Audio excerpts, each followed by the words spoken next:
कल्पना कीजिए, समय है 2600 साल पहले का, जब दुनिया में आधुनिक चिकित्सा का कोई नामो निशान नहीं था। तब भारत में एक ऋषि इंसानी शरीर की जटिलताओं को समझ रहे थे। वो न केवल बीमारियों का इलाज जानते थे, बल्कि कटे हुए अंगों को जोड़ने और चेहरा तक फिर से गढ़ने की कला जानते थे। उनका नाम था सुश्रुत। सुश्रुत को फादर ऑफ सर्जरी कहा जाता है। उन्होंने जो लिखा उसे दुनिया जानती है सुश्रुत संहिता के नाम से। ये सिर्फ एक किताब नहीं, बल्कि मेडिकल साइंस का सबसे पुराना और व्यावहारिक दस्तावेज है। इस ग्रंथ में 1120 से अधिक बीमारियों का उल्लेख है। और क्या आप जानते हैं, इसमें 300 से ज्यादा ऑपरेशन विधियां और 125 से ज्यादा सर्जिकल उपकरणों का वर्णन है।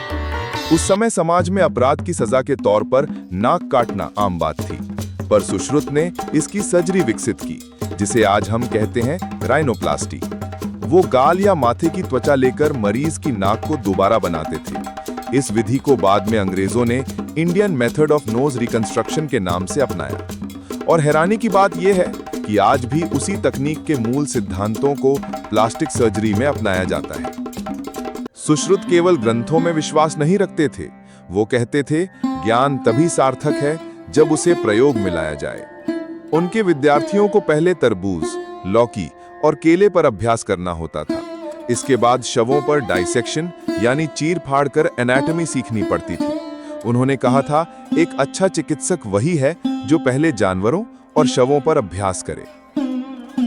सुश्रुत संहिता केवल सर्जरी की किताब नहीं थी, वो एक पूरी चिकित्सा प्रणाली थी। इसमें कैंसर यानी अर्बुद, मोतियाबिंद यानी लिंगनाश, कान की सर्जरी, मूत्र रोग, यहाँ तक कि दांत और हड्डियों की चिकित्सा तक का विवरण था।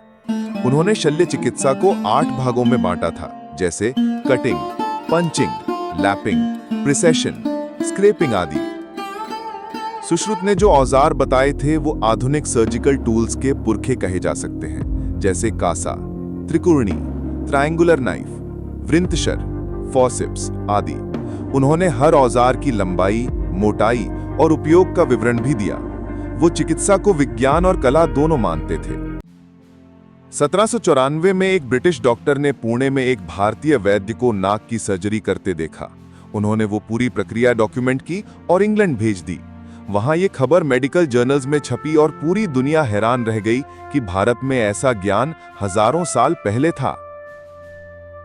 सोचिए, हम जिस विज्ञान को आज आधुनिक मानते हैं, उसकी नींव किसी आश्रम में बैठकर एक ऋषि ने रख दी थी।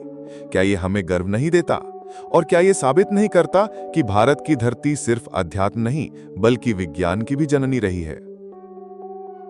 सुश्रुत की कहानी केवल इतिहास नहीं, ये सबूत है कि हमारे पूर्वज विज्ञान में कितने आगे थे। अगर आपको ये कहानी ज्ञानवर्धक लगी हो तो वीडियो को लाइक करें और कमेंट में बताएं क्या आप चरक, कणाद या वराह मिहिर जैसे अन्य भारतीय वैज्ञानिकों की कहानी सुनना चाहेंगे। और हाँ, हिस्ट्री नोशन को सब्सक्राइब करना मत भूलिए, क्योंकि हम लाते हैं भारत के इतिहास की वो कहानियां जो आपको सोचने पर मजबूर कर देंगी।